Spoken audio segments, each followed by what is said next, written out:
And that's kind of where I thought, I had an opportunity with my business, because another thing that I thought about recently, I didn't think about it, but I watched a video and it made me start thinking about it. And I don't have a lot of friends. I love. So the style of these is they get edited and chopped up a ton. Okay. I've listened to a couple of them. Okay. Really? All the way through? Plead the fifth. Okay. Oh, yeah. Okay. How do you usually start? You just kind of get into it? All right. So we'll do an introduction. I'll say welcome to the show. So thank you. And then I'll ask you about yourself. And I wrote down a few topics, or you wrote down a few topics. Okay. 3, 2, 1. Welcome. Today we have a very, oh shoot, hold on. I can do this in post. All right. There's like an introduction I was supposed to do, but I can put that together in post. Hold on, actually. Do the introduction. Okay. Oh yeah, your introduction. And a dream. It's a paintbrush and a dream. Welcome. Today we have a very special guest. Mike Gore-Hickman is on the show. Thanks for coming today. You're welcome. Oh, zoom in. Do you know, a lot of people ask me about my last name, and they're like, oh, is your wife like Gore and you're Hickman or something like that?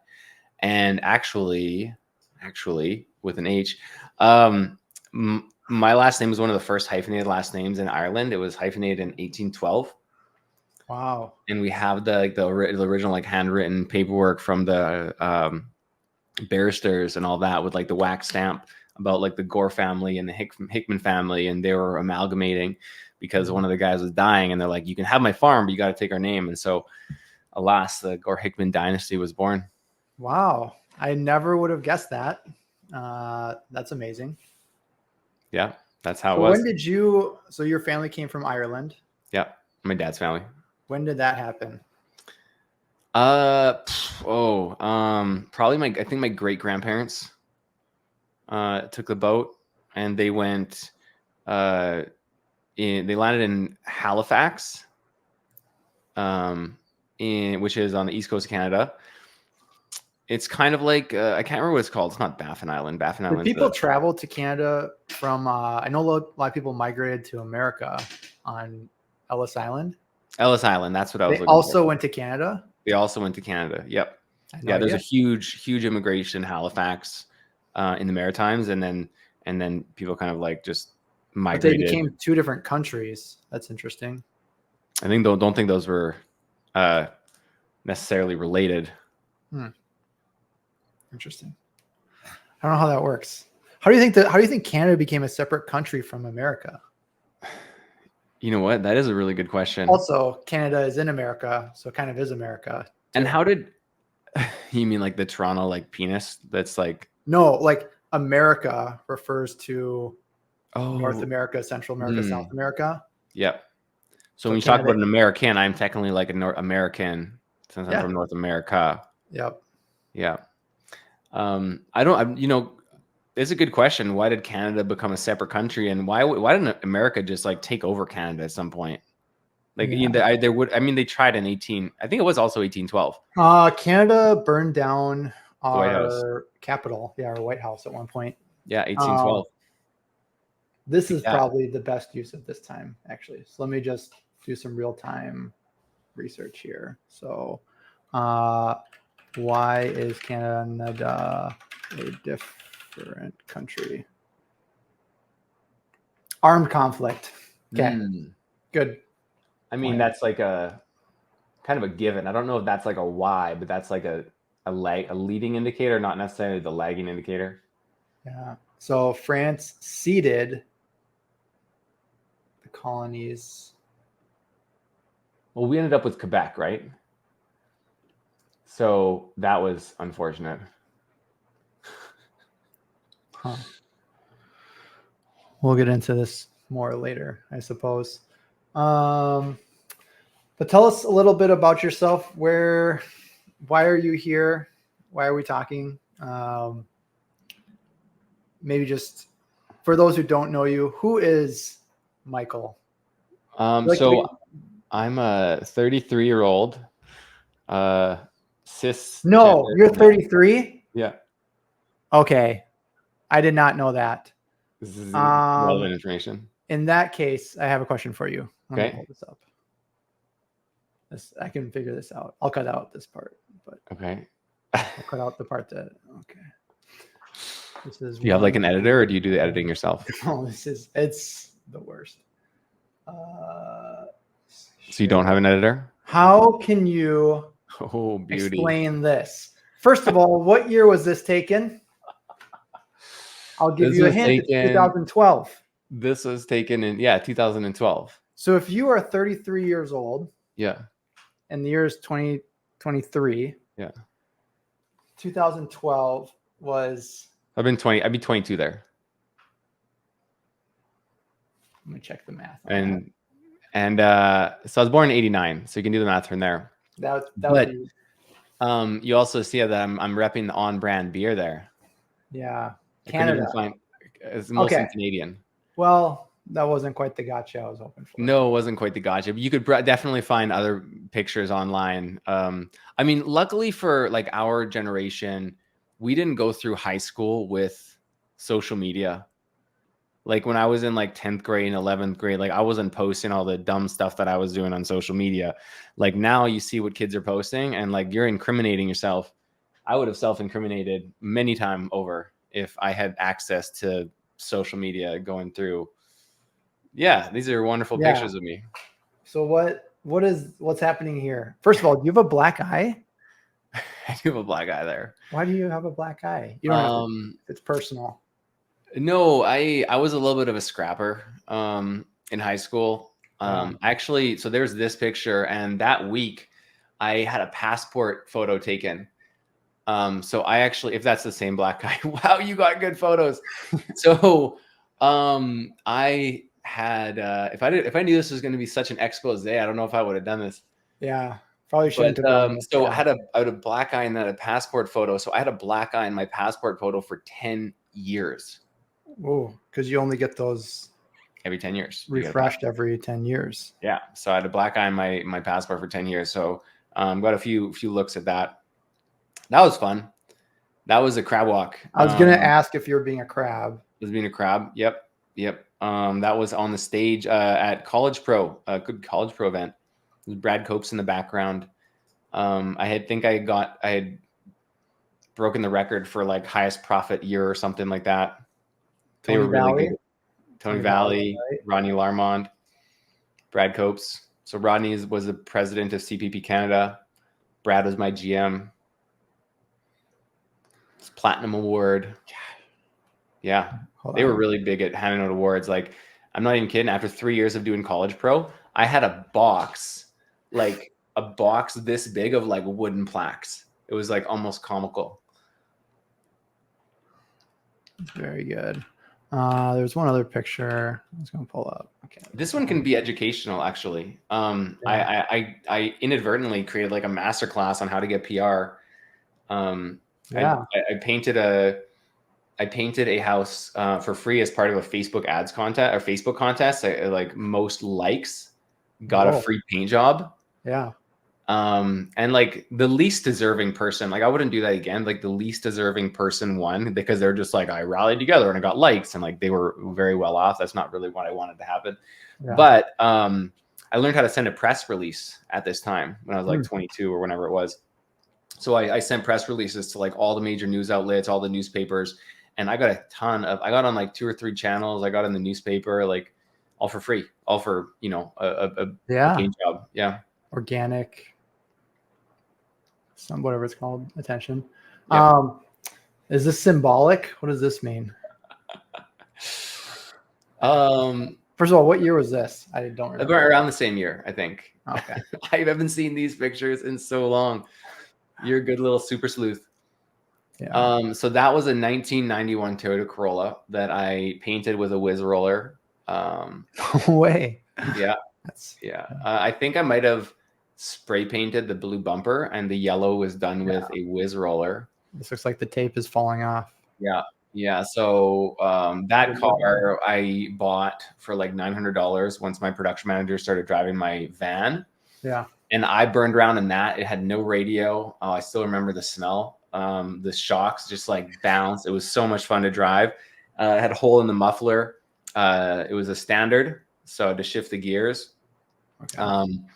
I drove around that for a couple of years, and then I think that it had finally died, and it was time to go. Kind of like how College Pro died. Yeah, And yeah. had This to go.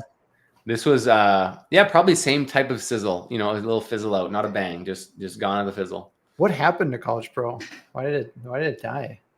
So I have a hypothesis on this, Yeah. and I think it all started when Rodney Larmond, Rodney. Yep. picture, he got pushed out by Tony Valley.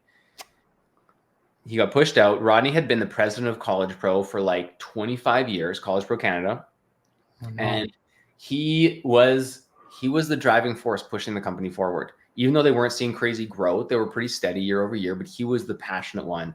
And then once he got pushed out because Tony had these ideas to scale the company in different ways, they put a lovely woman who April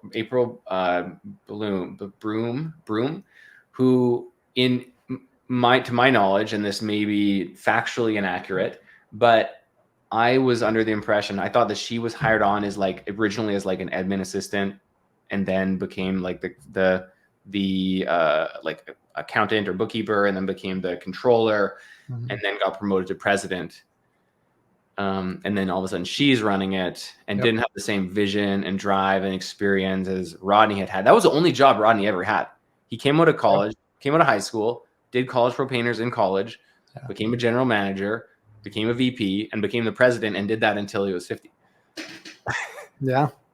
And then he left, and he was like the old steady. Yep. And then I think that was kind of the beginning of the end. Is that what happened? Did Canada's numbers start to drop after that spot? I don't know about that because I wasn't in it anymore, but I imagine they did. Okay. Yeah, there was like a heyday when I was in College Pro where like every single manager was just like a badass, and they were so good, and like the revenue numbers were huge. And like I have so many connections still from those days, but I think those days kind of were further, and like those types of people were like further and fewer far between. Yeah. So it was a cultural moment, I feel like. Yeah. So there's a lot of people around that time frame who did College Pro who have gone on to do just amazing things, right? And it's just like this special group of people in this cultural moment went through a transformative experience. Yeah. And it's shaped the painting industry. So like Breakthrough Academy. Breakthrough Academy would not be here without College Pro Painters. Yep. Paris Painting. Everline Coatings. Do you know them? They coat every line. So Everline Coatings, founded by my friend John Evans. They now have over 100 locations across North America. They're the fastest growing line painting franchise in North America. Okay. So they do striping, they do parking lot maintenance, they do that asphalt, stuff. And they launched in the States a couple of years ago, and they went from 12 locations to 100 locations in like 18 months. Yep. Lots of lines. Lots of lines. There's like millions of lines. Can't even imagine how many lines they paint. I think I asked once. I had him on my podcast, and I think I asked him like, how many lines you guys do? And he's like, all of them. He said, all of them, pretty much. Yeah. Every line. Every line. It's crazy. A lot of the big painting companies in the metro, like the major metro areas, have a College Pro background, or coaching companies have a College Pro background. There's some of them come from like Student Works or College Craft or some other kind of spinoff, but College Pro was a pretty big, just a massive influx of talent. So we could even keep going. Certa Pro. Yep, Certa Pro is out of College Pro. Wow One Day, founded by the College Certa Pro guy. Yes, well that was the guy who did 1-800-JUNK. Ryan Scudamore. Yep. I just talked to Wayne Sugar the other day. He was co-founder of Certa Pro. He also founded Protect, which is under the Neighborly Group now. Yep. And they're huge. Just like keeps on going. It's never ending. The impact, the student painting thing, traditional painters will poo-poo on student painting anytime they get, but it is, in my opinion, one of the, if not the single best thing to ever happen to the painting industry, because it's an influx of high quality people into an industry where they would have otherwise never batted an eye at. Never batted an eye at. That's a good way to put it. And now it's dead. College Pro is dead. College Pro's dead. And that's kind of where I thought, I had an opportunity with my business because the departure of College Pro kind of left a void in the painting Big industry. vacuum.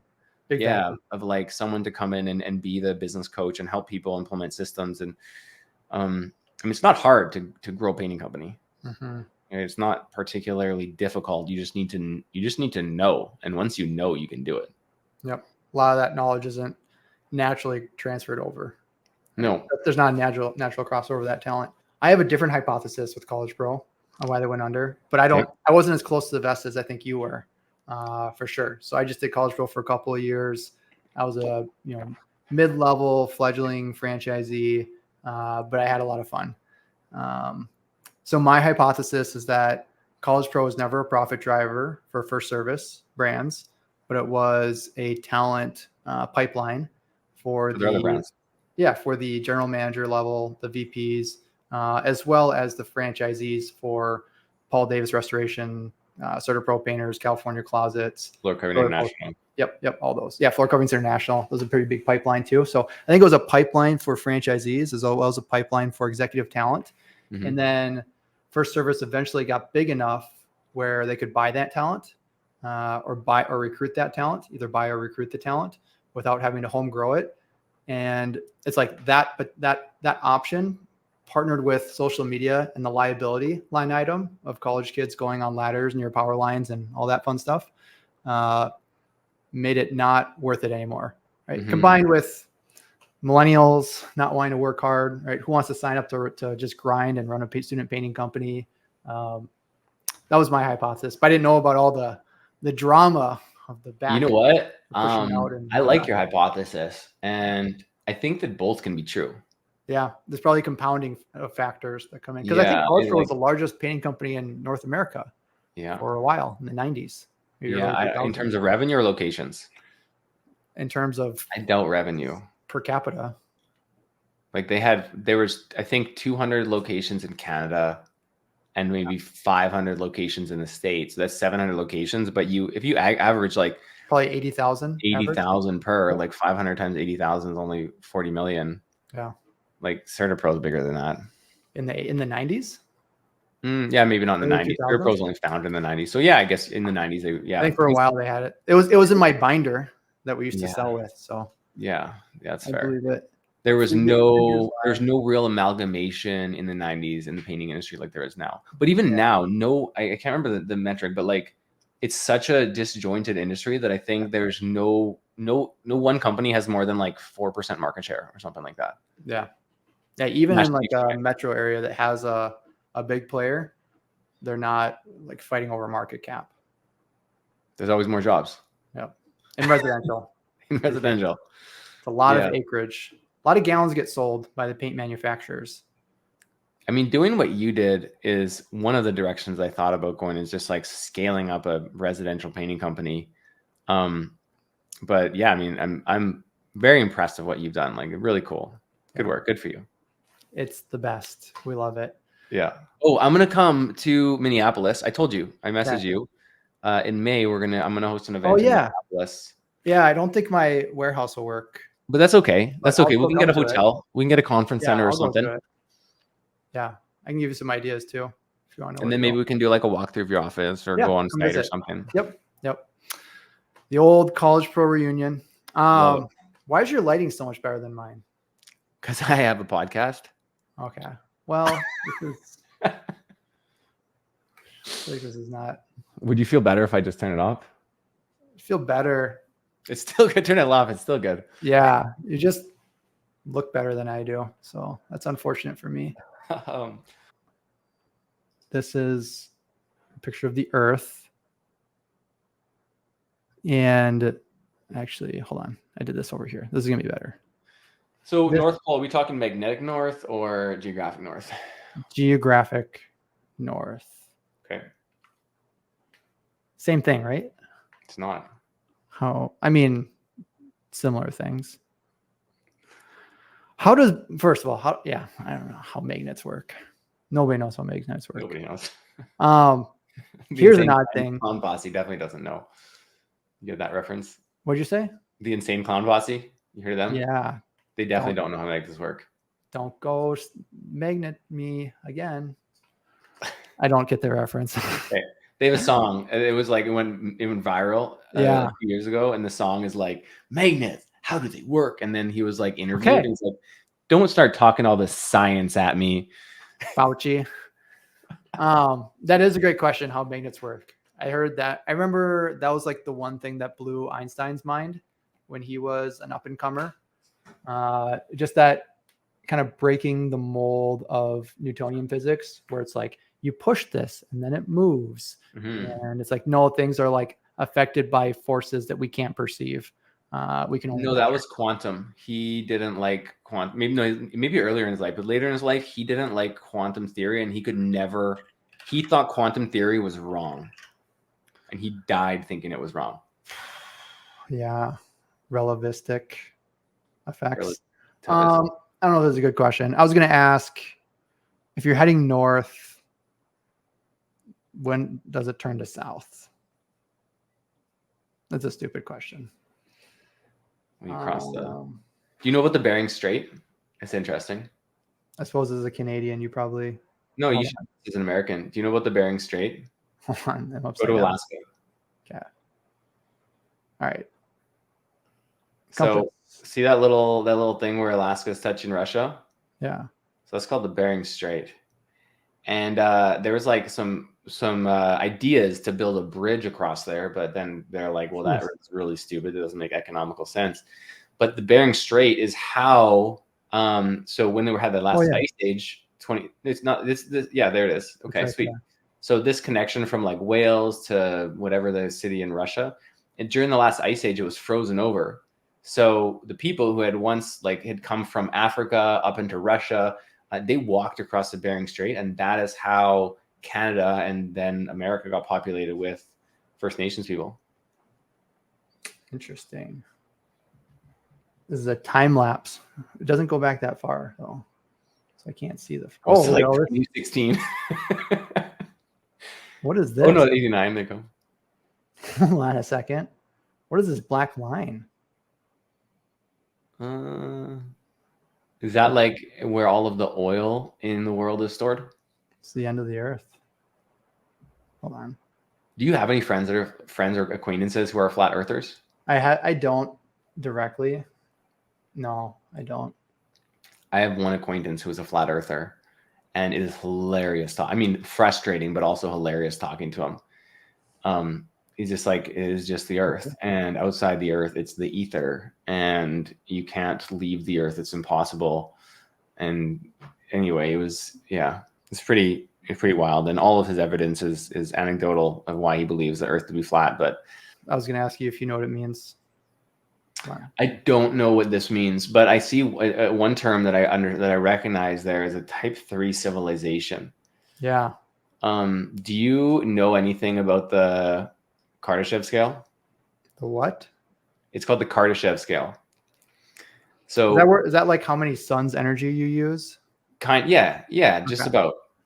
So there's type 1, type 2, type 3 civilizations, and so a type 1 civilization, like if you ever make it to 1, that means you are harnessing 100%, or you're able to harness 100% of your planet's energy. So if we could harness 100% of our Earth's energy, we would be considered a type 1 civilization according to the Kardashev scale. This one only has a type 3, not a type. Is that? I know. I don't think there's anything related to the Kardashev scale. Right. But then, they like scientists hypothesize that we're at like a 0.7. So we're at 0.7 on the Kardashev scale or something like that. A type 2 civilization is you have the ability to harness 100% of your host star's energy. Yeah. So if you think about like the how many factors of 10 or how much exponentially more energy being able to harness all of your sun's energy would be compared to just the planet's energy. It's like, hang on one sec. Oh my gosh, that scared me. All right, let's see what he's talking about. There you go, Kardashev scale. So, and then a type 3 civilization would be harnessing all of the your whole galaxy, so the whole Milky Way's energy, and then using that. Okay, right? Planet, there you go. Sun. Wow. Yeah. So how you would how you would harness all of the sun's energy is through something called a Dyson sphere. And so when like SETI, the Search for Extraterrestrial Life or whatever it's called, intelligence is looking around at stars, one of the things that they're looking for are Dyson spheres. And this is one of the coolest concepts in space, I think. But basically it's like, think of a sphere of floating solar panels all around the sun, capturing its energy and then beaming that energy somewhere, and then being able to store and use that energy. Oh my goodness. Wow, where'd they get these pictures from? From telescopes, like they look and find these. Jeez. How do they transmit the energy? No, it's hypothetical. It's theoretical right now. So yeah, so we haven't found any Dyson spheres yet, but it's like a theoretical way that we could capture more of the sun's energy rather than just like covering the earth with solar panels. It's like, can you create like some sort of like mesh or net of solar panels all around the sun that are just orbiting the sun? And then I think there are some theoretical ways to like transmit energy like that, but I doubt you just like put a cable. Yeah, it'd have to, I don't know, through radio waves. I don't know much about physics, unfortunately. Okay. So that's the thing. It's a Dyson sphere. I think that's super interesting. Another thing that I thought about recently, I didn't think about it, but I watched a video and it made me start thinking about it, is you ever wonder how like life on Earth started? Genesis. Easy. Okay. It was called, was it? Is it? I think out of dust. Out of dust? Yep. The Lord breathed life. Oh, Genesis. Okay. On the first day. On the sixth day. Oh, was it the sixth day? Was man, which is all that matters. Okay. So let's pretend that that's not real, even though it is. Okay. Well, and that happened like just like recently, like 6,000 years ago, right? Yeah. Yep. Yeah. Cool. So I'll just break character. You can push me on that. I'm not going to be offended, but I'm going to play like a fundamentalist Christian. Fundamentalist. You want to play Christian fundamentalist? Right. So 6,000 years ago. Okay. So according to like genomics, they were like looking at how long ago and it took for your DNA to like reach the structure that it is right now. And so there's like a certain number of years that it became like half as complex. And so then if you do the math back, it actually, the age of the Earth isn't old enough to have like the start of life. So the hypothesis based on this theory is like I've never actually explained this. I've just like listened to videos, so I'm struggling a little bit. Yeah. The hypothesis is that when there was the Big Bang, way more than 6,000 years ago, when there was the Big Bang, there was basically like the very first, molecular life that was like started around there, kind of like a, like a. What day would this be? What day would this be? This would be like the first second of the first day. Okay. Yeah, the first nanosecond of the first day. Like you have a dandelion, you're like you blow a dandelion, like blows the seeds everywhere. So like think of the Big Bang like that, and then so like all through the universe, then there are like just like microscopic, like very very early stages of life that just are like frozen in time, basically, and just like waiting for a host planet. Like the theory was that was the only time, only way that a life could develop as quickly as it did on Earth. So once Earth became a habitable enough place, it like flourished immediately. So the theory is that it had to have come from outside Earth and not actually started on Earth. And I think this is because the Lord breathed it. Yeah, exactly. So like so that makes sense. This is what keeps me up at night. Yeah. No, I think I saw a movie in high school about like they were visiting Mars or something, and then they saw that there was life on it. Was that The Martian? No. Probably. Contact was that was a really good Contact. one. Sandra Bullock was in that one, I think. I don't know. No, Jodie Foster in Contact. Yeah. I got a little distracted there when I was looking up the days of creation for reference. But you're saying that life is kind of floating around, and then once a plant's ready to have it live, it will go there. So that was the theory. Like, Yeah. every time that I've like looked into, Which makes sense because the Earth was born on day 1. And it wasn't until day 5 that we had life of animals. So I would say 5 literal days, but I don't understand how time works. Pretty open-minded to that. 5 days, 6 days. Yeah, so that makes sense. So you're saying the Earth was there. Wait. But the life is older than the Earth, you're saying. I think life is older than the Earth. But we are made in the image of God, and God is the Alpha. So if God has been before time, if God is the I am, and we are in the image of God, maybe that's how. Because it's kind of, I don't know, it's kind of like, where does consciousness come from? It's like, where the age of our molecules, is that what you're saying? Age of our DNA come from? Maybe God's little baby seedlings maybe God is the Big Bang, and his seedlings, his God sperm, if you will, is actually like quite what's the word I'm looking for? Prevalent in the universe, and it's just floating around waiting for like a host planet that's in the right time and place and temperature and Goldilocks zone and all that. And then as soon as it lands, so the implication of that would mean that day 5, day 6. I mean, day 4 was that plants?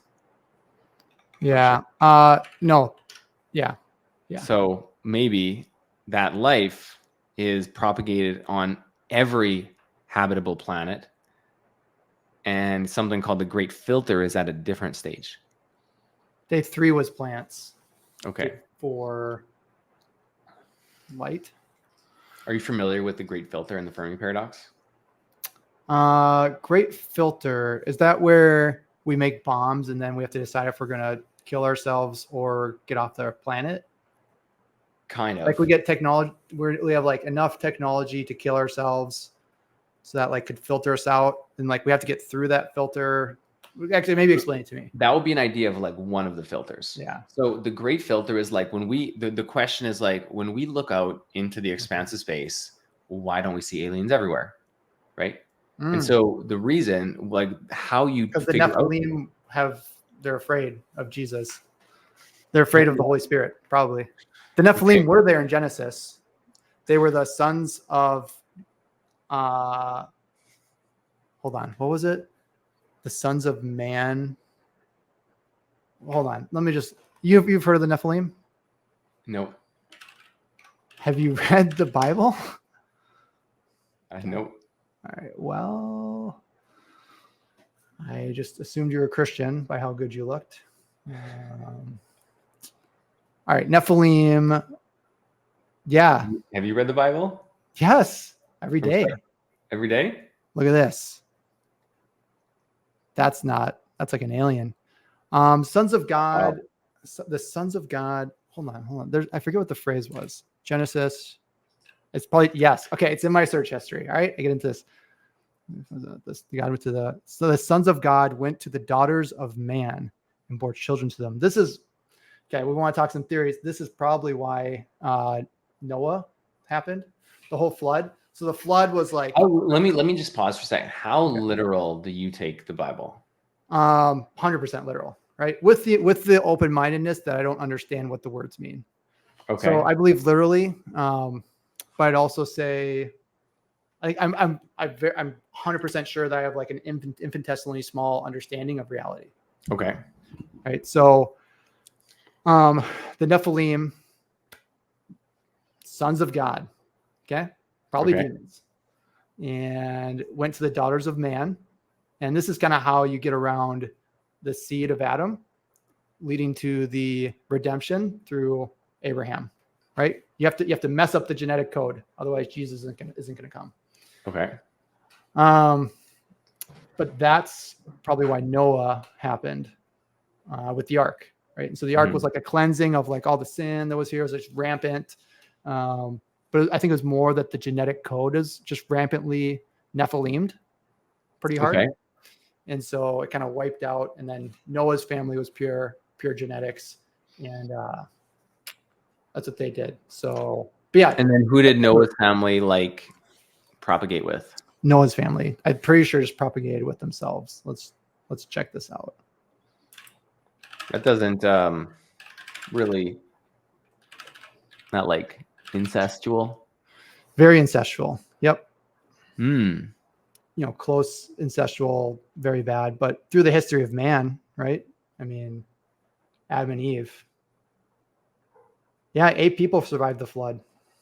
So marriage was pretty close for a while there.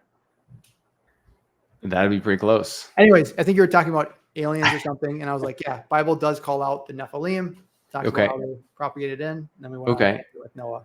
But I I'll let you mean, continue with the filter.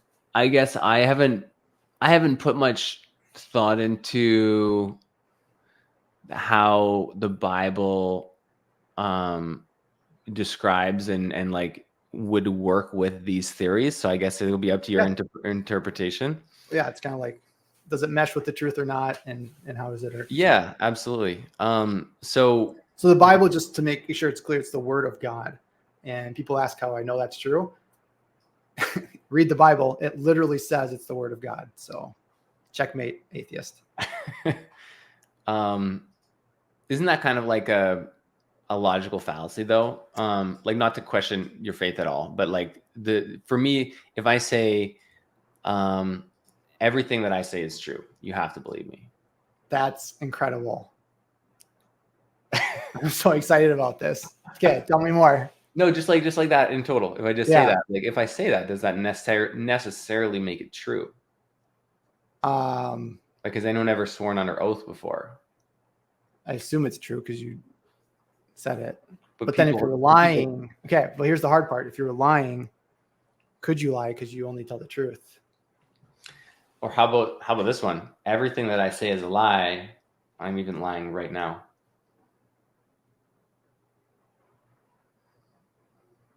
Yeah. But how could you be lying because you're telling the truth that you are a liar? But then you said that you're a liar. But everything you say is, yeah, I don't know. That's would you call that a fallacy? A conundrum? I call that a conundrum over here. Yeah. No, a logical fallacy is like if there's a bunch of different logical fallacies in philosophy. I don't have a list of them. If you Google logical fallacy, it's actually really interesting. Ad hominem is probably my favorite one. Yeah. I tried to explain that to our mutual friend Brad. He had a hard time grasping it. Isn't that like arguing against the person, not the argument? Yeah. Yep. So you're like, oh, if what you're saying is so true, then why are you stupid? Yeah. Or like if I don't know, you say like, okay, Mr. Coach. If like, here's a good one. It'd be like, who's a smart philosopher from days of old that you like? Descartes. Hey, Descartes. If Descartes is so smart, how come he's dead? Yeah, there you go. Obviously not that smart. Not that smart. So the great filter. Yeah. Okay. How its theory is like, I think the great filter's concept has to kind of be grounded in evolution. So because, and maybe it does, maybe it doesn't. I haven't thought about it like that, but it's like at some point among like the development of like humanity or any type of species, at one point there's some sort of filter that is just very difficult to pass. And like maybe we're ahead of the great filter, or maybe we're behind the great filter. Meaning maybe it's really easy for like a human-like civilization to come to be, but maybe becoming interplanetary is the hard part. Or maybe turning from cell to organism is the hard part. And we've already done that. So we've already done the hard part, but that's why we can't see anything. Maybe going from plant to animal is the hard part, and we've already done that. So excuse me? From what? That's not that's the wrong one, because it you know so you know what I'm talking about. You know what? It's interesting. I know the Bible does say that we are to have dominion over all the earth, but it doesn't say anything about outer space. So I wonder Does if does that is alien life? Is there room in the Bible and like your understanding of the Earth and the universe for aliens?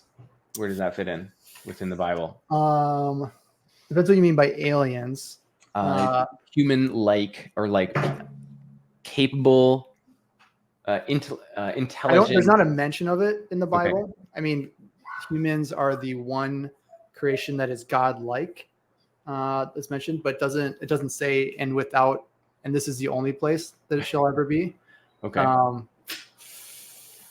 Yeah, it doesn't, I believe, specifically omit the possibility, but doesn't open the door to it either. What feels right for you?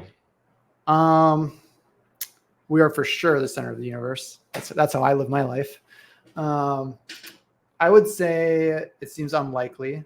I think, yeah, it probably seems unlikely that there is godlike life out there that wouldn't be mentioned, that we would interact with. I feel like that would have been given a heads up in the Bible. Yeah. There's definitely other types of beings out there in the universe that we will interact with in the Revelation times. So that could be like, that is probably like alien type life, right? Yeah. But yeah, as far as, it's hard. Can you say like human-like? Like there's something God-like about us. We are made in the image of God. I think the thing that makes us uniquely God-like is we are creators. So there's an element to that that's probably unique to us. Maybe some of those other alien type entities aren't necessarily creators in the way that we are. Mm-hmm. That's interesting. I guess not human-like, but intelligent would be the term that would more appropriately describe that. So like, is there intelligence? Like they have cognitive functions, like they can, they're beyond reacting, right? So it's not like create a Dyson sphere. They could create a Dyson sphere. Potentially, given enough time. Maybe. It's hard to read through Revelations and not think through things like that, I suppose, where they're just very different beings, very different technologies, right? I mean, some of them, it feels like it's describing like Apache helicopters with like the fiery wings of angels and stuff like that. So it's certainly possible. I'd also say, like, I've been having a thought lately going through just in the Bible, they'll have like red letters, which is what Jesus said. It's called like the red letter Bible.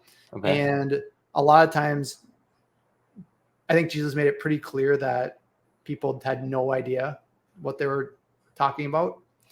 So he would oftentimes answer a question with a question. They'd be like, well, what about this? And it's like, your question doesn't even make sense. Like your understanding is so infinitesimally small that you're just operating from the wrong paradigm. So I think there's a humility in general of like, some of the people who least understood the true nature of the universe were the Pharisees, right? And so sometimes the most well-educated scholarly people, whether it's religion or science, they kind of get their mind closed in to a certain paradigm. And it's hard to, I think we're all missing the true nature of how things work. But yeah, so you don't, have you, Hitchhiker's Guide to the Galaxy? I read the whole thing, but there was like a famous part of it. And they like build this huge machine.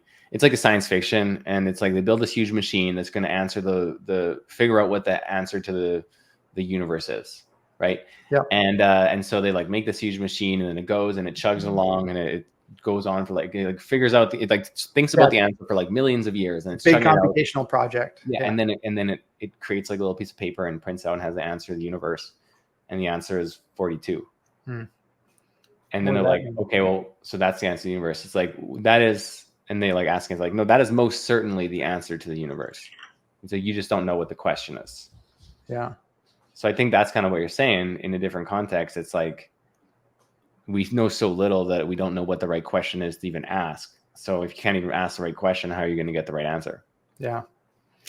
But yeah, I think I'd be open. I mean, it's hard to read through Revelations. I mean, in Genesis, it clearly calls out the Nephilim, which don't seem of this earth, right? You have angels and demons, which seem like these are like these crazy powerful things. But then it also clearly states that, mankind will rule over the angels in the afterlife. So we can sometimes feel like those that are different or have maybe powers that we would think we are in awe of. are actually subservient to what we are, which is a human. It's a pretty big deal. Yeah. But yeah, I think the Bible leaves the door open to. It calls it out pretty explicitly. Yeah. Yeah. That's it's. I mean, I'm glad that it leaves it open like that. I feel like there's a lot of. It would be a Now shame. dinosaurs, that's a test from Satan. Those bones are not real. But go ahead. I feel like it would be a shame if there was all those stars and all those planets just for us. I feel like that'd be a waste, Why is that? Because it's like it's like you don't want to take too much. If you have too much, you're like kind of being like, not greedy is the word, but like you're gluttonous, right? And so if we have this whole universe that we're not even sharing with anybody, like I feel like it's an opportunity to like share this like great universe that we have with other types of beings. Not that we get to choose if that's an opportunity or not, but I feel like that it would be a waste of space if it was just for us. Yeah, there's something special. There is something special about us. I mean, we can still be the most special, but I mean, I feel like there's got to be we're to be able to share. And I hope there's something else that we can share with, even if we never get to meet them.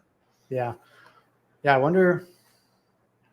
Like I feel like there's a difference between consciousness and like having a spirit, and there's like a complexity of intelligence, I suppose, that kind of blurs the line there. Well, that actually opens the door to talk about robots. Yeah. Right. And so if we get to this point where we have robots that can solve problems and have conversations and have a personality, regardless of how far they become, that, you can argue like they'll never have a soul, even if they can mimic it really, really well. Yeah, I don't think so. I don't think, I don't know. That'd be a good philosophy. That's a good thing to talk through. I mean, right now we create souls to a man and a woman create a soul and they have a baby, right? And so babies are new souls that are introduced. And I don't know if they're new souls or like the souls exist and then they enter into a flesh body when the time is right, or how that works. But seemingly souls are created. But that'd be the question, right? What if we're like mimicking all the elements, but the spirit is like, I'm not entering into that. That's missing something that you don't even know what's missing. Like, well, we made like the exact replica of a human, right? We made it like, and it's like a robot, but like it's actually all made out of flesh and like we just created it instead of carbon based. Yeah, it's like a carbon based. It's not silicon based. It's like pretty, and we're like, we made it, but it's like you don't even like, you're not in the same, like you don't even like the magnets aren't aligned. Right, it's missing a magnet. We don't even know how to measure the type of magnet that's missing. Right, that kind of concept. Right, yeah. Of like, how would we know if something was missing a magnet without the tools that we have? Right, for a long time, like something a magnet or not. But there was a test done early in the 1900s where there was like a person who was running a hospital, and every time someone was about to die, he would put them on like a scale, like a really precise scale. Yeah. And so the second that they actually died, the people would lose a very consistent, I can't remember what it was, like 12 grams or something like that. So the theory is that the soul weighs 12 grams. So I had a way to like actually physically measure the metaphysical, which is that like is that a myth? I feel like you're the one that's jumping into character now. Is that a real thing? Yeah.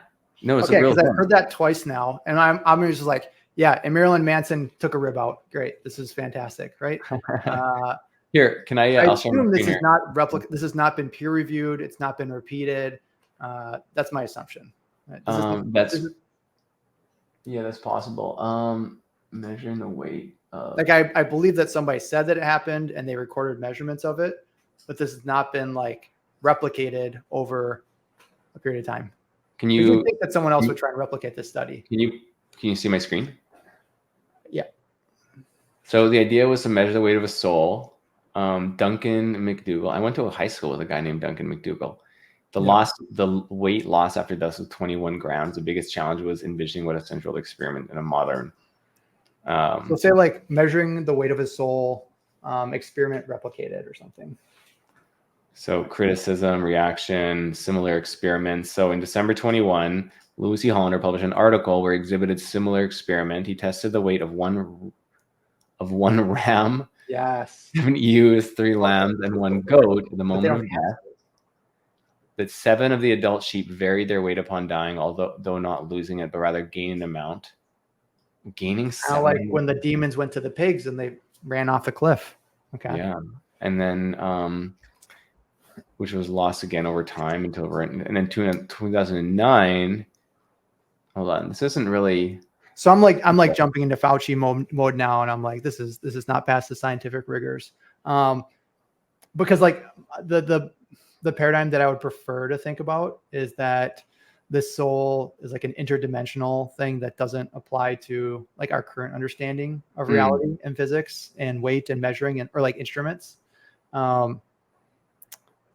That's my thought. But it'd be cool if it was. It says it's been rejected by the scientific community. Yeah, I mean the scientific community also has had some challenges lately. But for that one, and you let me know if you want me to reshare it. Actually, should we add this back on? No, it's fine. I mean, this guy sounds like a terrible person. McDougall likely poisoned and killed 15 healthy dogs in an attempt to support his research. That's not very good. Yeah. That's interesting. That was just my thought. I mean, it's interesting concept to. Yeah, the robots. We're talking about making robots. Robots. They have complex problem-solving ability. We see how quickly technology is developing right now with like the Tesla bot and stuff. I mean, we just aqueducts and wheels and it's like fast. Potentially with like they use like end-to-end neural net training, to train these robots.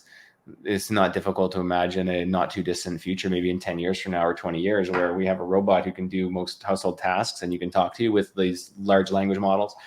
And I mean, there already are like chat bots that you can talk to and have relationships with. Like, seriously, there's like millions of people that use these already. So you combine all these things, you make a robot person who you can talk to, shake hands with, walk with, who you can literally have a relationship with because they remember everything you say and they can reference that. Yeah. Does that thing ever have a soul? Yeah. I would think not, but I don't know. Yeah, I would think not too, but again, I don't know what the rules are, right? Because I would think, if they could mimic a human so well that in a blind, test, you could not differentiate. Because God could have made his creation out of robots from the very beginning, right? God has that power, but he didn't. He said, I'm going to make it out of dust. We kind of seem like animals. We're similar, but there's something pretty different about us. Yeah, there's something. So I think, I don't know, there's a lot that maybe the door isn't closed. You think this would be called out? I feel like there's a lot in Revelations that's called out that I can imagine pretty easily happening. And this seems like that's a pretty big omission from that part of the story. Not saying that humanity doesn't go through like this dystopian loop, like that first image, right? Of like the Matrix, like we build the robots and then they take over and then we wipe them all out and then we're back to the Stone Ages and go through the cycle. So help educate me. I thought the Bible was other people's accounts of what had happened, not God. It's God itself, but like people who were witnessing it. Yeah, a lot of it is what you call like inspiration, right? Okay. So people are writing like an inspiration from God of what has happened or what will happen, right? So there's a part of the Bible that's like historical, right? You'd say like, and then this people group did this, and then Jesus performed this miracle, and so those would be like accounts, but oftentimes they're like secondhand accounts or multi-generational passes of accounts. But there's parts of the Bible where it's more inspirational, right? Like Adam and Eve, right? That's like an inspiration, right, from the Lord, and that's kind of like the authors are all using like the inspiration of a single. This is like the theory, right? Okay. And the theory is that the authors, there's like the through line of a single inspirational source that kind of weaves through the entire Bible using multiple authors for the different books or the different chapters. kind of weaved together. Right? Revelations would be a good example of that. That's a future cast of here's what was going to happen in the end of days. Okay. And that's been an interesting concept for me to think through as people kind of get pretty stressed out about the wars in the world and the currencies and all these exciting things. And for me, I operate from that paradigm of the Bible is true. And so it kind of gives me this weird sense of peace of like, well, I'll just tell you right now, this whole thing doesn't end well. Mm-hmm. Right? This like human society, civilization, let's become our own gods and take the bite of the apple. Here's how that ends. Right? It's real bad. And people are like, well, the IMF is going to get a digital currency and they're going to put the mark of the beast. And it's like, yeah, I know. Yeah. I'm not going to stop it. And then there's like this paradox of like, that's going to give you peace, but you also need to fight you always need to continually fight for good. And so it's kind of like that paradox of like, the greater I sin, the more God's grace abounds, right? It's kind of like the more that I lay down towards this path of evil, the more that the revelation of God becomes true, right? There's like these paradoxes where like, no, you want to continually fight against that, but still operate from a sense of peace. So 2 questions. Do you think unhindered technological progress is a bad thing? I think it has consequences like anything else, right? So nuclear technology, and I'll just say this: I'm a humble painter from flyover country, so I'm pretty. There's a lot I don't know about, right? Most of what I say is going to be a parroted thing that I heard from somewhere else, right? I mean, I live in Saskatchewan, so yep. So no one even flies over there. Yeah. From what I understand, like nuclear technology has a lot of pros. It also has some cons, right? And so we've regulated like who can have nuclear power. It's not like given out, to people. If you like collect all the smoke alarms or carbon dioxide alarms, in a bunch of apartments in New York City, like you get in a lot of trouble and you could try and make a nuclear device, right? So like there's regulation around it, but still has, a lot of benefits of basically unlimited clean energy. So there's a lot of good to it. So I think most technology progresses that way. It's like, hey, we don't allow everybody to have guns. Maybe we do. I don't know. But in theory, not anymore. Yeah. So it's kind of like, I don't know, that's maybe like a gray area, but there's a lot of technology that has positives around regulation. But you could live in a society or a paradigm where you say, we will take those bads because it's outweighed by the good. Right? You did mention Fauci and IMF already, and then you as a bad thing, and then you mentioned the people who regulate nuclear arms as a good thing.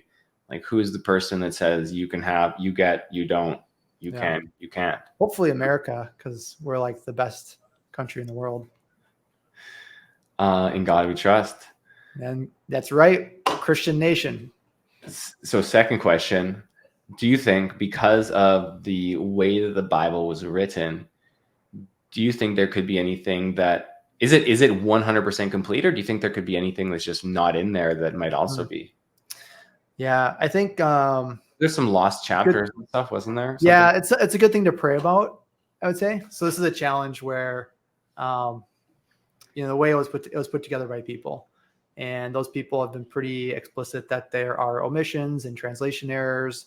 And then you had these Catholic committees that were had their own incentives and power structures, and the church is basically a body of believers, but it's also a power structure that's been used for evil, right? And so it's kind of like there's some nuances there, there's some messiness there. I think when you read the Bible, you get an understanding of who God is, and kind of the true, maybe a glimpse or a taste of the nature of reality. And I think one of the biggest revelations is that post God's death as a human, right, through Jesus, we have the opportunity to have God live within us through the Holy Spirit.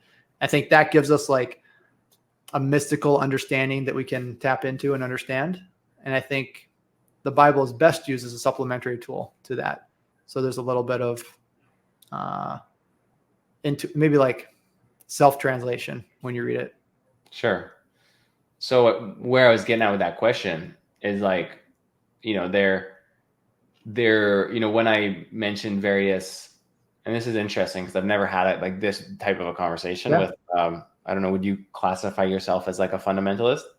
Fundy Sunday. Okay. Which is cool. You know, but I guess I'm just I'm wondering if, you know, you're referencing specific like excerpts or chapters or parts of it, you know, when I ask different questions, but I'm wondering if there's just like parts of it that maybe just got lost in translation. Like there's so much, like thousands of years, right? 2,000 years to be exact, or whatever of 6,000, people. yeah. Okay. 2,000 after Jesus died. Yeah. Sure. I mean, they had the Torah. So they had the Torah before Jesus. Okay. Right? And so Jesus was like the fulfillment of that law. And so this is kind of structurally the way I understand it is the law was both pointing to Christ, but also kind of the revelation was the fulfillment of that. Right? So like mankind, like we live in the Garden of Eden, everything is great. Here's this apple. Wouldn't you like to be like God? Wouldn't you like to be your own gods and serve yourself instead of serving a deity, right? And humanity is like, that sounds great. I'd love to serve myself. I'd love to become my own God. And that's the root of sin, the origin of sin. So then you have the Old Testament, and a lot of it starts becoming like, well, shoot, how do you become holy then, right? How do you become like God, or how do you become following back under the laws of God? And it's like all these rules and regulations, like washing your hands and separating yourself when you're sick, and all these things that were just like scientific revolutions, you would say. Yeah. Wasn't there like a not eating pork though, or something like that? Yeah, don't eat pork, which I think made a lot of sense back then. And like don't wear fibers of multiple cloths mixed together. Again, that seems pretty silly to me, but I'd also say a lot of those laws have proven out to be pretty beneficial. But maybe the benefit of that was just like I'm going to hopefully weave this together. So I try to abstain from pork myself. Right? Okay. And I think I understand the reasons why those were unclean animals in the past, that, you know, what they ate, it was actually really bad. So if you're going to set a people aside to like represent God, you know, the Israelites, it's like, don't eat pork. It's going to be great for your body. People are going to see you and it's going to be great, right? They're going to say, wow, these people are fantastic. Nowadays, right, pigs can be fed clean food and you got hormones or whatever, and they're positive hormones. I don't know. Yeah. But for me, even now, the act of abstaining from pork is whenever I do that, it's a reminder that my body is a temple, right? So while I may not be receiving a physical, tangible benefit from that abstaining, there's like a mental benefit by intentionally choosing to abstain from something, right? And it could be like green grapes, like don't eat green grapes. And every time I see a green grape, like, oh, I'd love to eat it, but like I'm gonna not do that. And when I don't do that, I build like this pathway of discipline and treating myself and like respecting God in that way. So that's like the part about those laws is I don't know what the benefit was. I know that washing your hands is proven out to be a pretty beneficial thing. It's a good thing. Yeah, more or less. Some of the cleanliness laws have proven out. You know, resting every 7 days, like some of those things are good. But in general, that's kind of the theory. That's how it's structured. So the Old Testament, anyways, all that was written before Jesus, right? New Testament, you kind of have the life of Jesus, the first 33 years, I think, of his life, and then you know, the short season after that as well. All the way up to Revelations. Remember, I'm 33. That's when Jesus died, I think. Well, let me just check what age that was. Maybe it was. I feel like it was younger. It could have been 33. Some people say 40, but I'm going to say 33 because that's what I'm growing up. And then Revelations doesn't have a clear timeline to it. Again, they could be like woven through. Some people would say like parts. Everyone's always saying it's parts of it always happen. Yeah. Anyways, you're saying you haven't had like a conversation with a fundie. Yeah, like this, like it's someone who's open to discussing ideas, who's not just like, this is the only way and I know this. Like I've had some of those experiences before, so it's no, but I don't know everything too. I've had talks with like Christians on this podcast, and I like to like grill them pretty hard. I'm like, so why did Abraham say, almost kill his child? That's kind of weird. Right? How do you know that was the voice of God? What if it was the voice of the devil? Right? What if it was in the next room? What was it? Yeah. I'm messing with you. This guy actually had a really good answer, so he got me on that one. Okay. But yeah, they might, it's a long time to have a book or books. Yep. Yeah. So yeah. So there's enough, so this is not, my strong point is not the like scholarly, there's probably a word for it. Oh, what is the word? Anyways, where you're like defending the Bible's historical accuracy. Yeah. I think there's quite a bit of amazing like tie-ins of how things have that continuity and cross-reference over time. They'd say like, wow, it's pretty amazing that just happened, right? And it hasn't been replicated in that way, and it's kind of a novelty. But I'd also say we don't serve the Bible, right? The Bible is the Word of God, and it does give us insight into the nature and the character of God. I think the fullest revelation is that what I would think is godlike is probably the opposite. So I don't know if you ever played Halo in college. Yeah. But you get like a double kill, triple kill, quadra kill, and I don't know however many kills it is, and it's godlike, right? Okay. Yeah. I think 5 is a killing spree, and then okay, then whatever. So godlike is like you are just dominating, right? You are like boom, boom. You're like just the best. Like you're just crushing everyone. You are just like dominating. So when Jesus came into Jerusalem, they're like, dude, he's going to come in like with a sword on a white stallion and like, he came in on a donkey, right? And he came in to serve, and he came in ultimately sacrificing himself, right? Yeah. And that's kind of like a little bit of insight of what it means to be godlike, right? And I played League of Legends for a little season of life, and like the support character was godlike, right? The support character would like sacrifice themselves to let the ADC. Not the main character. Yeah. So like the attack damage carry. Yeah. And so, to be godlike, it's more about humbleness. There's a sacrificial nature. I would say when God expressed himself as human, that's how it got expressed. Right? Now God is also just, all powerful, a vengeful God, a jealous God. All those words are used in the Bible. Well, also like there was like a thing that's a little bit of an aside, where it was talking about, might have been like one of those like toxic masculinity things, but it's like, okay, 10X. If you are not capable of like hurting another man, like that doesn't make you strong, but you don't hurt another man, or that doesn't make you like a good person because you don't hurt another man, right? Because you don't have the ability to do that. But if you have the ability to do that, you practice martial art, you work on your strength or whatever, and you could hurt somebody else, but you choose not to. Yeah. Right. That is more, what is the term? Like more noble. Yeah, noble, like something like that. Yeah, it's like godlike. You're godlike. I guess godlike. You're controlling. You have the power, but like you said, God has all his powers. Yeah. He is controlling himself and not doing these things, even though he could. Yeah. So Jesus then it's like, why would God even do that? Like, why would God want to serve these punks? As I told you, do one thing: don't bite the apple. Satan told me that you're going to do bad things. I banished him from heaven, and now you're making me look like an idiot, right? That was like Satan's whole premise was like, don't give this power to the humans. They're the worst. It's like when I'm like, my 3-year-old is like on the counter and I'm like, okay, whatever you do, please don't put your hand in the cake. Turn around. And your son's like, Father, I have the seed of Adam in my heart and I must rebel. And I don't want to serve my father. But I was like, why would do it? And you say like, I think some Hollywood movies have gotten to this, like God is love, right?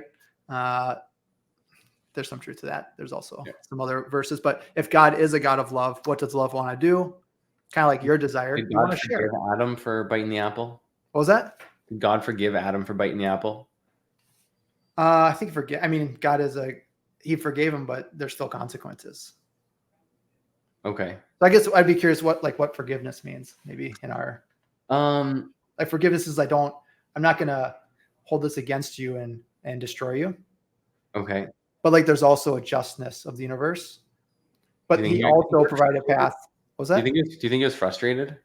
Can you eat the apple? I think so, personally. I mean, that's the paradigm that I have. Like But you then have a I kid, also, you have a 3-year-old. If you tell your 3-year-old not to eat this specific, don't eat the piece of candy in front of you, and then he eats a piece of candy. I You're mean, like, there's a difference there too. Like God it? is the God of creation. Like he understands the end of time. Like he exists outside of time. So like nothing surprises He already God. knew. He already knew that Adam was gonna And mess so up. God, there's like nothing that frustrates God because frustration is, a mixture of expectations and results. So And okay, I'm glad we're on this topic now. If he already knew the outcome, Yeah. why did he do the test? dude, that's a great question. Why did he even do any of this? It's just like Yeah. a bucket of frustration. Why create a human, in So I his think- light when he could just he sees how it's gonna end. I know. So I'll just say I don't know, right? And my the understanding I can give out is probably just like in the grand scheme of infinite understanding, it's infinitely small, right? Yeah. But my perspective on that, my hypothesis is that God is love, right? So that's something special that we have is love, right? And so God is a God of love. And what does love want to do? It wants to share itself. Like it wants to share love. Kind of you like look out in the universe and like, I would love if this was shared with other people, right? That's like a good thing in your heart. But God wants, and if you want to share love, how do you do that? You create other beings that are capable of love, right? But when you are capable of love, that kind of includes choice. So I don't know if you ever saw Aladdin from the Disney shows, Yeah. Disney movie growing up. Like in Aladdin, there's a genie, and you say like you can have 3 wishes, but you can't kill people. You can't wish for more wishes. and you can't make somebody love you because love is a choice, right? And so it's like if you want to bring love into this universe, and you're God, and you're called to share like your true nature. If you are pure love, you're like, it's not even a choice. It's like you share love, you create more beings of love, but those beings now have a choice to reject love and choose hate. And that's kind of like, you can't have love without hate. And then like, I'm like pissed off at God, right? Everybody's pissed off at God when something bad happens. And you're like, what about the kids and Hamas? And like, you think this is worth it? Like, why would it? God, it's like, maybe love is worth it. And like, you can never like look at somebody that's going through something hard and say that. And you're like, very easy to say like, you're a monster. Like, why would you ever say that? It's like, I don't know. But on the infinite scale of like a perspective, maybe love is worth it. I don't know. That's my hypothesis of why God would go through the whole story of creation, right? And maybe he sees the ending and he knows that it does end in a good way. It's kind of like how we're like, yeah, we have that perspective with our kids too. The kids are like, you're the worst. This is the worst day of my life. And you're like, the thing is, I know what's going to happen. Yeah. You're going to wake up tomorrow and you're going to be just fine. Yeah, well, that's because you have that perspective, and maybe that's a good way to compare like the perspective that your God has on that. It's like you have that level of perspective about what your kid has, and then they have that. So I think there's a reason why God kind of in the Bible refers like that fatherly relationship. There's just so many similarities that help us understand the nature of God in that, right? So you do know better, but it frustrates me sometimes the decisions that you make. Yeah. Yeah. That was a good one. But yeah. If you want to, I do feel like I'm a pretty open, like conversationalist for a fundy. I've gotten that feedback before. Not that it's like a huge deal, but I have no idea. I probably would have been good to like know that going in. No, it's kind of like, I don't mind straight facing people to where they think I'm joking. And they can't tell. That's one of my favorites. I couldn't really tell for a little bit, but then but anyway, it's super interesting, man. Like I'm always open to like new like paradigms and stuff like that. So it's cool that there's room for these types of concepts in your paradigm. Yeah. Yep. What else do you have? Because I didn't do a ton of prep. I was like tired and that was kind of the most of the prep that I had. Okay. Should we talk about pain of growth? Weave that in somehow. Maybe I'll splice it into the beginning of the show. Splice it in. Yeah. I mean, what should I say? Maybe let's splice it into like. Is this offensive? Yeah. What is it? It's a goat skull. Okay. I mean, not that I know of. Maybe I should be. But it's kind of like, I don't know. I'd also say like a lot of, I don't know, there's like a pharisaical spirit to things as well, where it's like, you need to be offended or you need to follow this law and blah, blah, blah. I think Jesus was pretty clear about that. But Yeah, I don't know. Maybe I should be from a friend, and it's like hand carved in India. It's like if you look, it's a Cool. very intricate detail. It's pretty cool, like art piece. But Yeah. if it would be What like, what's that like? Looks like you have a paintbrush behind you. That's a callback to when you used to paint. this, And it looks like a business chart. Yeah. that's my logo for my program. Okay. So I have like my paintergrowth.com logo, which is kind of like the bull horns. Yeah. And then this is the Painter Growth Blueprint logo. So this is my first logo that I made. And it's like, Okay. it's the logo of the program. And then the horns one is the logo of the company. Of the brand. Yeah. The company. Yeah. And it's got blue, shades of blue. Yep. Okay. You want to just tell me about that? Blue is a color that's associated with, I think it's like associated with like intelligence and learning and it's like kind of seriousness a little bit, but it's like a powerful color. Yeah. I think that's kind of where that came from. I also really like it. And I also called it like the blueprint. And I called it blueprint before I had that logo. So Blueprint. like blueprint and Crazy. blue. Nice. So it's not that deep. But I really like the Painter Growth logo, which is like the horns, because the concept there is like, one, I think it looks cool. It's like masculine. Our audience is like 91% male. So according to our podcast numbers. So it's like, well, clearly mostly guys. So we'll cater to that demographic. And then also there's a part of it that is like, I'm unapologetically like charging into the industry and like taking over. Oh yeah. And Bull so in a China shop. I'm sorry? Like a bull in a China shop. Like a bull in a China shop. So when I was talking to my national account rep at Sherwin, he had recently been at the Stampede in Calgary, and I was meeting with him, and I was telling him about my logo and stuff, and he was like, "I really like your logo." Yesterday when we were at the rodeo, there was this like big like 800-pound bull or 1,200, however big bulls are, in the middle of the field or whatever. What do you call it? The arena. Yeah. And there was like 3 of the rodeo clowns that were trying to move this bull, and they're pushing him, and they're whipping him, and like trying to rope him, and he just would not move. He was so stubborn.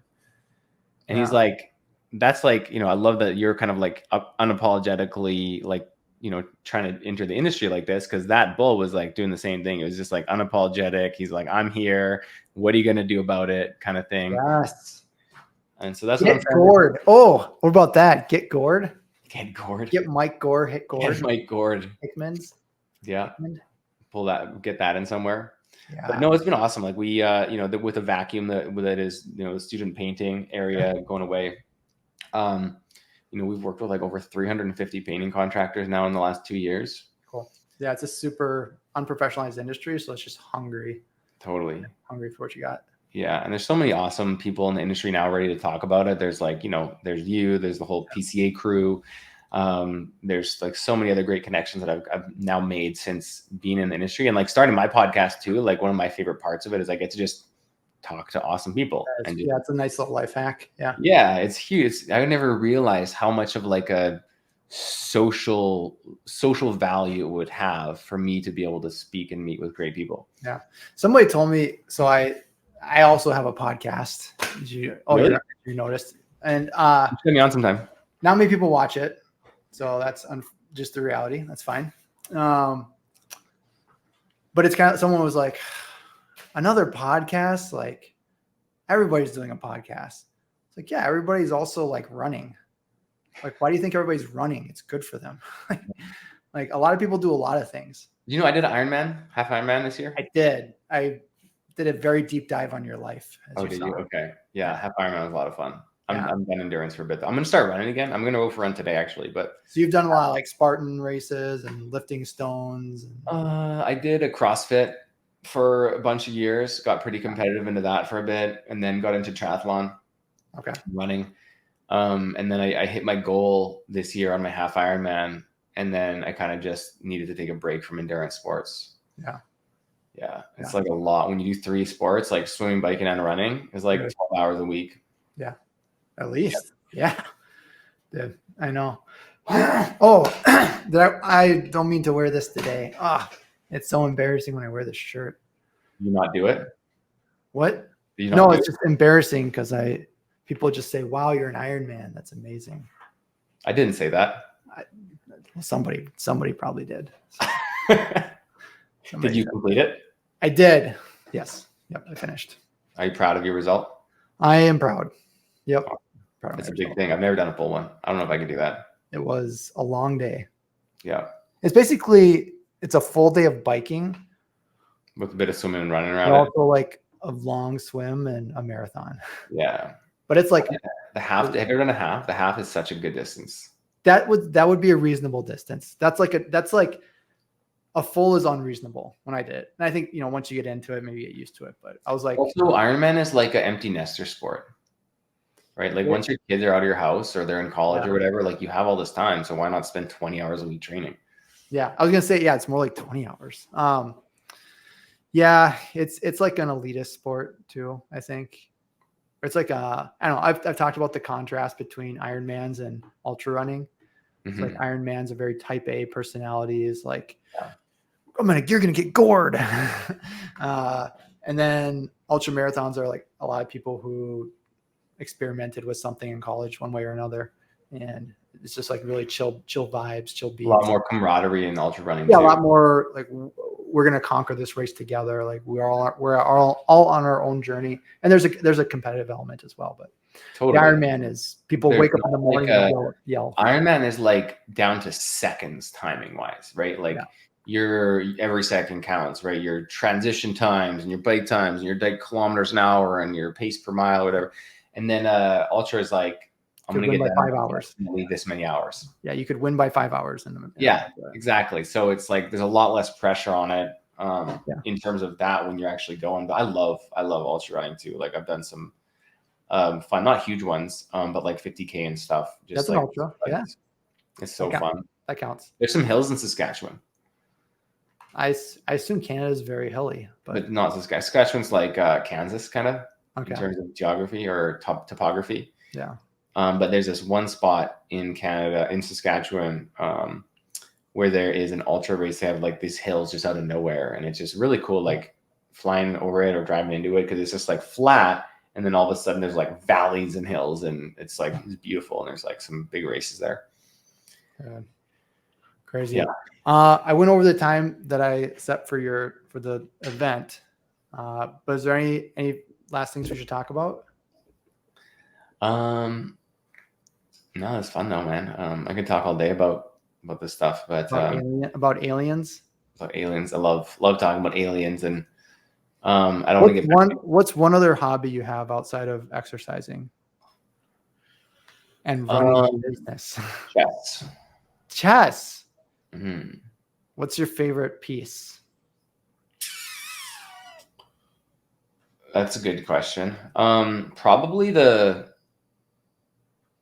rook. You know what? No, probably the knight. Probably the knight. The knight is the L one. Yeah. Very tricky. Very tricky. Don't see that one coming. They can go through pieces, kind of. You jump over pieces. It goes in a different angle, and it can be very tricky, and it can be disastrous. But they also, you almost like they can come out of nowhere too, right? Like you don't see them coming. Yeah. Did you know that if you take a pawn and you go all the way to the other side of the board, what is the rule actually? You can turn it into any piece you want, or you can promote. What was that? You can promote to any piece. Would you always promote it to a queen? In like 99% of circumstances, yes, but there are some select circumstances where it makes more sense to go into a horse to promote to a knight, and so they call that an under promotion.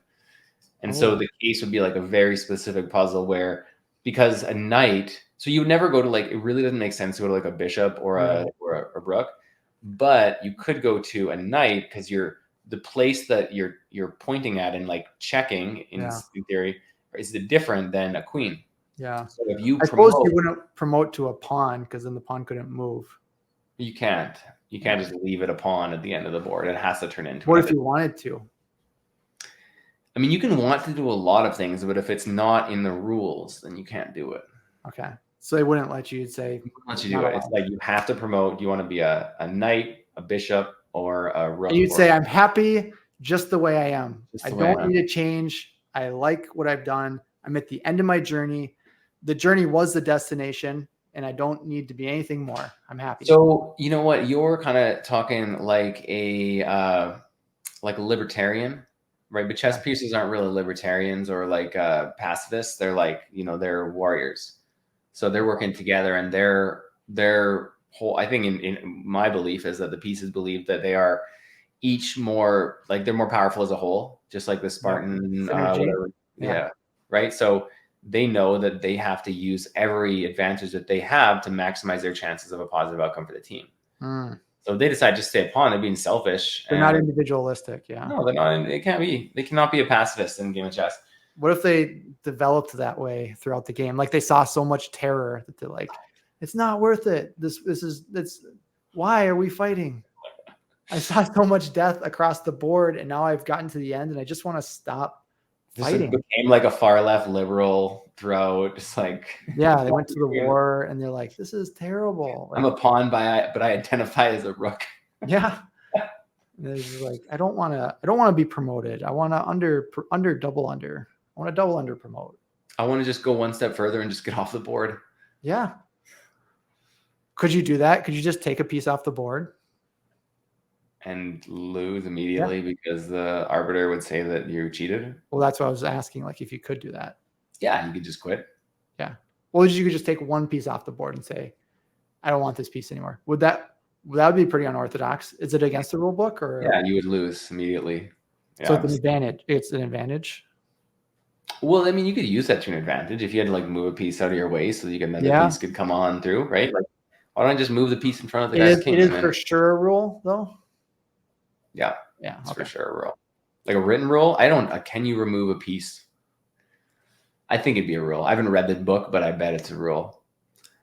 Also, like when you start getting into chess, it's there's so many like variations and computations and ways that you can set up the board in terms of like once you start moving your pieces, you can even start like the way that the pawns are structured can like lead to different advantages. I like to put one pawn like diagonally in front of the other pawn in case somebody gets it.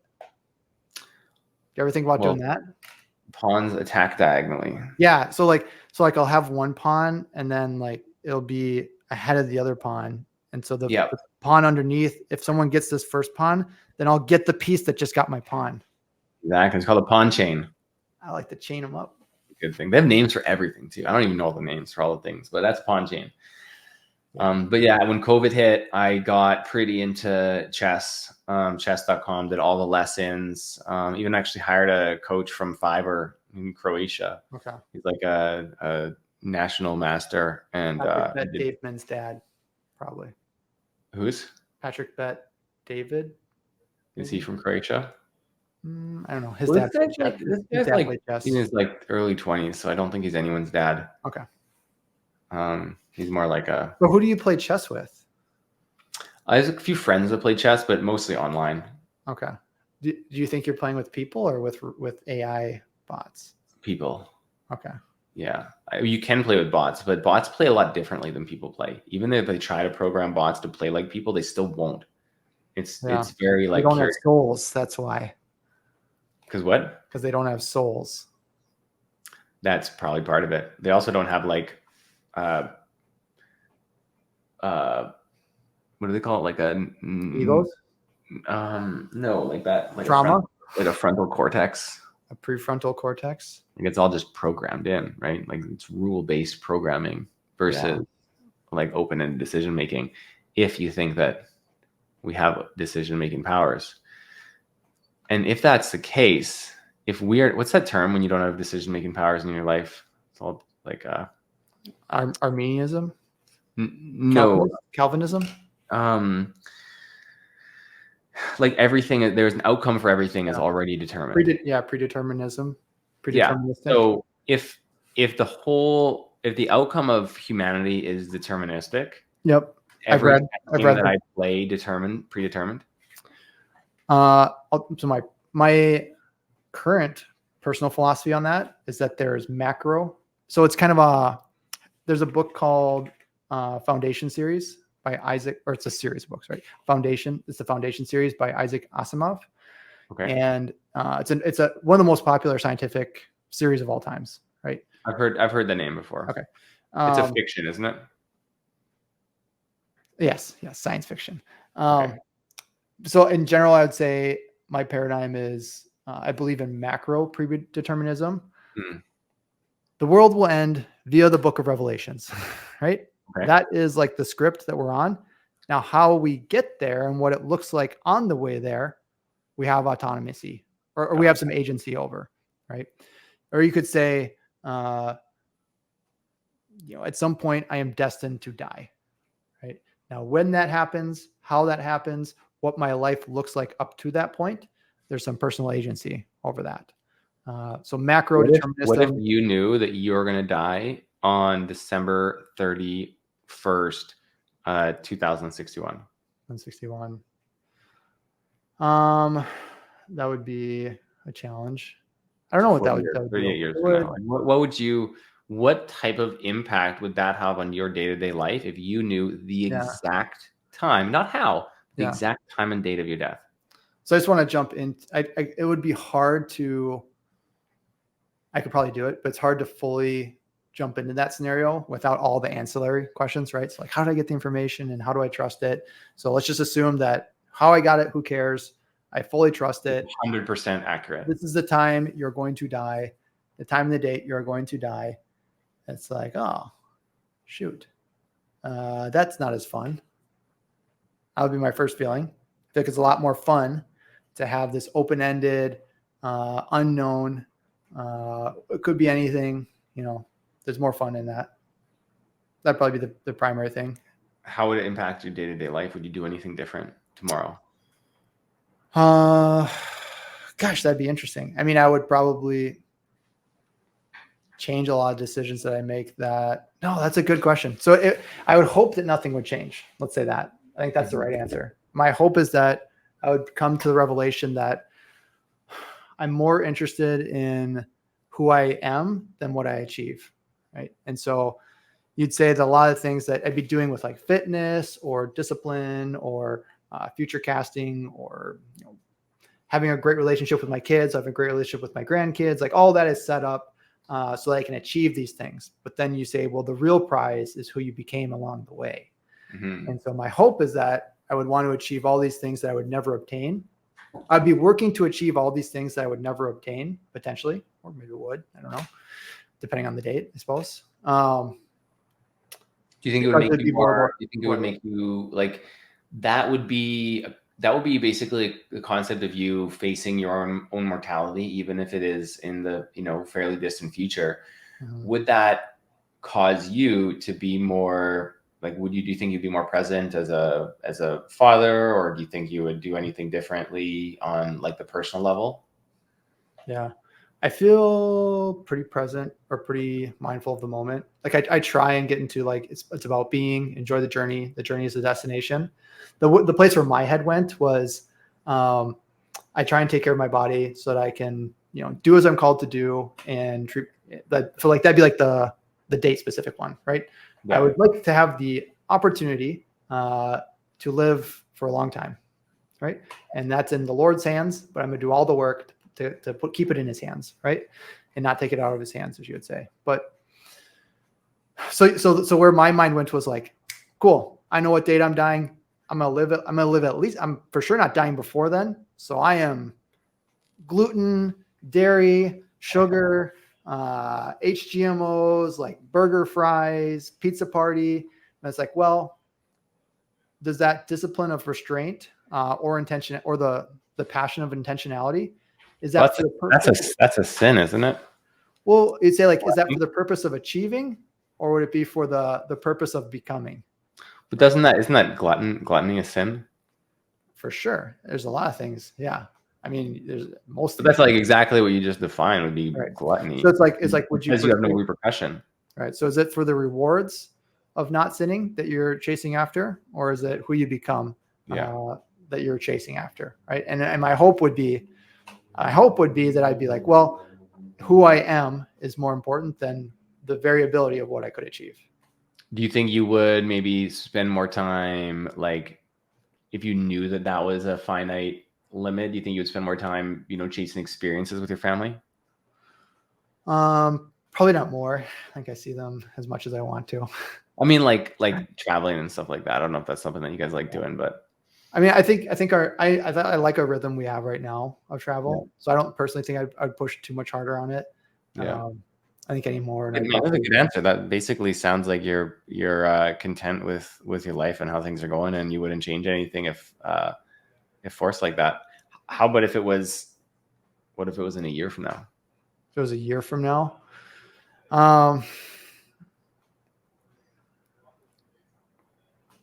it's a great question, because you'd say like so much of our lives are to build to a future outcome, right? And there's a wisdom in that. There's a wisdom in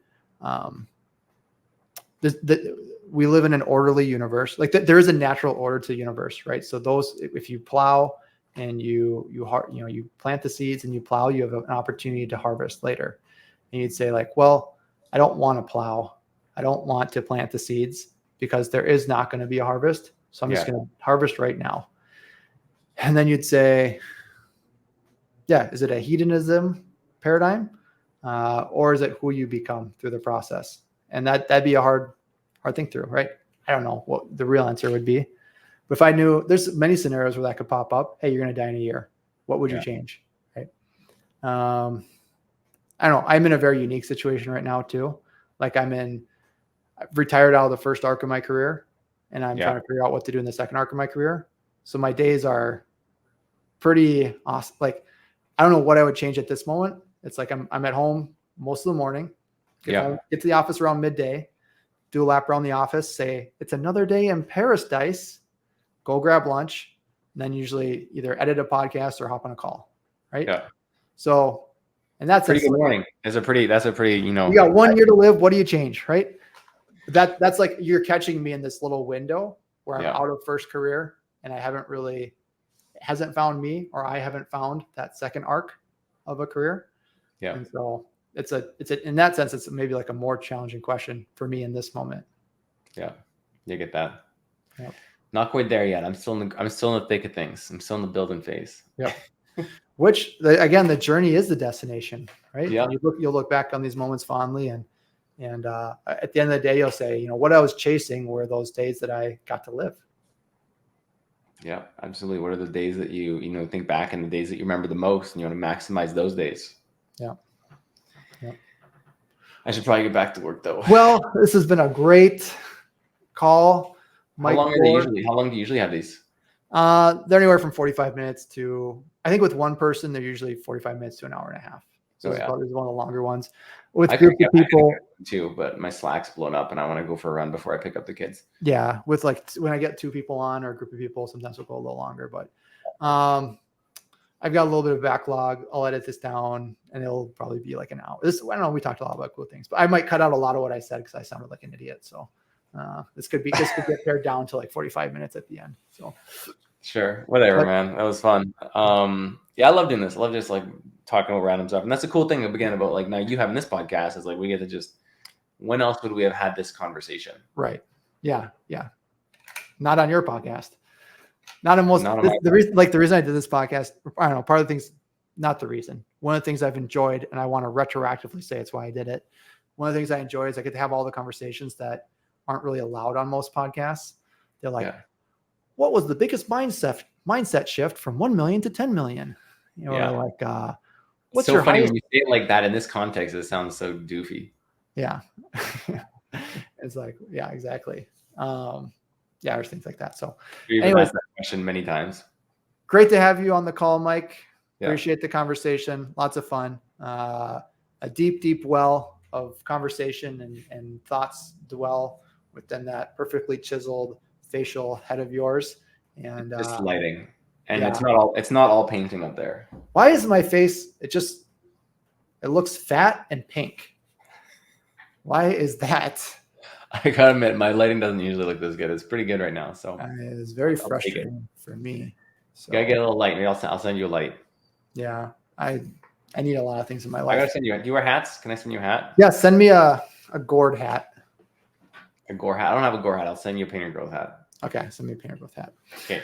All right, Mike. Talk to you later. Man. Peace. Later.